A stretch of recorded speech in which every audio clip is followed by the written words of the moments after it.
Hey YouTube, it's Tracy from Entrepreneur Girl, and today is episode 2 in our 8-part series, Your Life 2016. And the reason why we're taking this week before New Year's to do this series is because we really want you to be successful personally, and we really want you to be successful business too. So our productivity, our happiness, our sense of feeling fulfilled, all of those things are going to be covered so that we can hit 2016 with just the best tools and the best start that we possibly can. And so yesterday we talked about my personal story with the embolism and how it kind of forced me to stop and do a lot of self-reflection and come up with my big rocks that I drew out from the ICU room. And these were the big rocks that I determined. But I know it sounded so simple and we did it in like a 9-minute video yesterday, but the truth is that this took me 3 months and it was really emotional for me. You know, having a doctor tell you that you can die, there's really not words that I can do in this video to try to give you that sense of really wanting it for yourself. But how we form our days is how our life ends up being. And if you go through each day not being mindful, then I'm afraid that you will be like me, and one day the doctor's going to lay his hand on you and say, well, you know, we're doing the best that we can. And in that moment, I instantly knew things that I had done right, like my relationship with my mom and dad, because we were asked to call in the family just in case. And I knew in that minute that I didn't want to call my dad and mom in the middle of the night and tell them to come to my maybe deathbed. I knew that everything had been said that needed to be said, that everything had been done that needed to be done. I knew that they knew that I loved them. So my relationship with my parents, my position as being a daughter was great. I felt really confident and happy, and there was no regret there. It just felt good, and I knew I was in a good place. Whereas a thought that kept coming to my mind that was bad is that whole week before the embolism, it was Christmas time, and I was in my finals week, my very last semester at business school, and I had graduation coming up, and I was planning a Christmas party, and there was just all these crazy things, and I was I was snappy, and I was not the person that I wanted to be. And unfortunately, if I had died at that time, then that would have been the last memories that my kids had of me. And that is the thought that kept coming into my brain and making me cry, was that was it. And when you're there at that moment of your heart attack or your car accident or whatever, at that moment you can't go, wait, do over, and then run and do it again. And so I was blessed to have the opportunity to stop and see things very clearly, things that I was doing well, things that I was not doing well at all, and to see the changes that I needed to make in my life. And so I just wanted to share a little bit of the real story with you so that you can kind of understand the seriousness of it. Because if we plan our priorities and we say that our kids are the most important thing, then truly our time, our attitude, our words, everything needs to reflect what we're saying is important to us. And if we just fill it up, you know, kind of walking aimlessly, we just have a sense of not living out our purpose. We have a sense that we're not doing the best that we can do. And we just have a sense that, you know, life is supposed to be more than that. And so I was given the opportunity to figure this out for myself. And I hope you take it seriously and take a long time, as long as it takes, to figure it out for you. And some questions to kind of help you along with that, you know, besides the basics of like, who am I? What do I want with my life? Do I have everything that I said I wanted to have? Am I doing now? Am I being good? Bad? Could I be better? Am I changing, you know, okay things instead of doing great things? Am I settling? So these are all questions that you can ask yourself. The truth, we exist on this earth for just a small, undefined portion of time. During that time, we do things. Some of the things that we do are terrific and fulfilling, and other things that we do are not. They're empty, they're a waste of time. They take up our time where we could be doing other more meaningful things. More importantly, we want to live where we're not going to have a lot of regret when we look back. I mean, we're not going to be perfect and we're going to have things, but we really want to be able to look back and say, okay, yeah, you know, I was a good wife and a good mom and a good daughter, and everybody and everything that was important to me, truly important, my big rocks, were well taken care of. And then when that happens, like with me, my 8 kids, it's like, you know, if I died today, I'm kind of okay with it because I have given birth to 8 beautiful, wonderful kids. And if my life was only for that reason, then it was reason enough. And these were things that I had to reflect upon. People ask me, what should I do with my life? Really asking is, what can I do with my time? What should I fill my time up doing?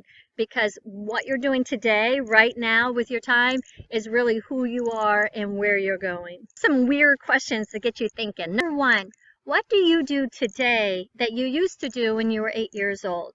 Like for me, I used to write in journals. I loved writing, I loved reading, and today I still love writing, I still love reading. And when I look back, I can kind of see the things that I was good at then, things that were important to me when I was just a child, and they're still important to me as an adult. And so those are the things that I feel like I'm naturally good at, or maybe led to do, or have a deep desire to do, or a passion to do. What activity do you do that makes you forget to eat or go to the bathroom? You're so involved that you don't leave, and then you realize, oh wait, it's like 8 o'clock at night. 3, how can you better embarrass yourself right now? And by that I mean, how can you push yourself? When you put yourself out there and really go for things that you secretly want, but you're not telling anybody because you're playing it safe, and I know you are because I did the same thing. It's scary. It's scary to put yourself out on a limb. It's scary because you might fail and people might actually watch you fail, or, you know, you'll get critiqued or whatever, a million things. Like putting myself out here on this YouTube channel, it's like, you know, hard, but I do it because it's meaningful to me, because I feel like I can change lives with this channel. And if somebody wants to critique me, well then, you know, they're going to critique me. But I put myself out here every day to like totally embarrass myself. And I want to challenge you, like, how are you putting yourself out there, like really out there? How are you pushing yourself out of your comfort zone? Number 4, if you had a gun to your head and you had to leave the house every single day, all day long, what activity would you choose? Where would you go? You had to do something. You had to be someplace day after day after day, all day. What is it? Question number 5, and this is the question I really took seriously. If you're going to die a year from now, if you only have 12 months left to live, what would you do? And the last question, how are you going to save the world? Our happiness really can be uplifted by helping somebody. If you could pick a cause, choose one little tiny impact that you can have on the world. My story with the embolism, you've seen me reflect on my big goals. I've asked you some questions to kind of get you thinking about your big goals. Last year, we did a whole goal series right before New Year's. And these worksheets are already on Facebook, Amazon 360. So if you would like the goal setting worksheets, they're already there. You just have to look for them. And on YouTube, we have some videos about goal setting using the SMART formula. I had the cards and we talked about what each element was. So I don't want to repeat what I did last year because it's the same today as it was last year. Go ahead and watch those videos and download those worksheets if you haven't.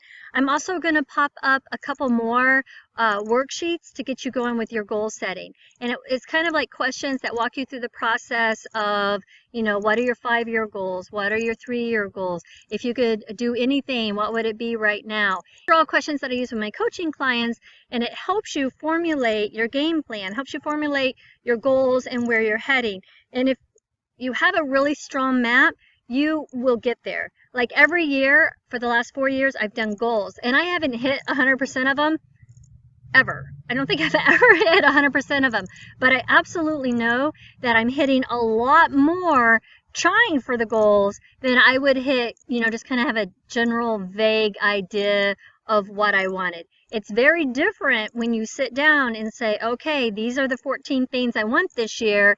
This is my plan of attack for getting them. And you're posting them in front of your desk are in front of your toothbrush and you're reading them every single day, you're writing them out. It's so much focus is on those goals now, and you really do remember them. You really do strive for them. When you're presented with other opportunities, you can easily say no if it doesn't align with one of the goals, or you can easily say yes because you know that it pushes you forward in that area that you wanted to achieve. So it just really helps your focus for the whole year. And it's important to take the time, even though you don't have the time right now. It's like Christmas and it's crazy, and I get that, but you really need to take the time so that you can have a clear direction of where you're going. I'm also going to put a link to a Steve Jobs TED Talk down below. It's called How to Live Before You Die, and I really enjoyed it, and I think you will too. Okay, so here we are with our goals sheet. We figured out our priorities and did our big rocks, and then we took what was important to us and we broke it down into goals, making sure we included all the big rocks. I have 14 areas that I always look at when looking at my own life. One is physical. Number 2 is emotional or mental. Number 3, spiritual. 4, financial. 5, career or my mission, my purpose. 6, relational. That's your relationships, your friendships, your romantic relationships, your children. Number 7, responsible. What am I responsible for? Like personally, I'm responsible for homeschooling my children. So I need to be mindful and look at my goals for that responsibility. Educational. This means, how am I presenting myself to others? Am I walking around grumbling all the time with a bad attitude? Or do I have a smile on my face and I'm energetic and I'm positive? How do I want to be presenting? This isn't about like how people are perceiving you and you should try to make them happy. This is about how are you wanting to be, and how is that different from how you're actually being? Number 9, time and productivity. How can I work better? How can I work, less, but do more? Those types of things. Number 10, passionate and fun. This is my most favorite goal section. Please don't leave this one out. This makes life feel like fun. You're not in a rut. It feels like you have something to look forward to. Every day's like, yeah, if you include this line. If you omit this line because you don't have the money or you don't have the time or you don't think it's important, your life starts to feel like blah. Is this all that there is? So these 11, intellectual. How am I going to continue my education? How am I going to continue my own personal growth? Am I going to read a book every week? Am I going to take a class? What am I going to do? 12, location and possessions. This is where you're taking into consideration, where do you want to live? What types of things do you want to have? And I think a lot of people feel guilty about this line item. I feel like there's nothing wrong with having a place of my dreams and items of my dreams. 13 is your habits. Habits do I want to incorporate in my life? Like right now, I'm really slacking with exercise. I know I need to get in the habit of getting out there the very first hour of every day. So this is a habit I'm really going to be focusing on this year, where I'm trying to get into the routine. It takes 30 days, they say, to get into a routine of doing something.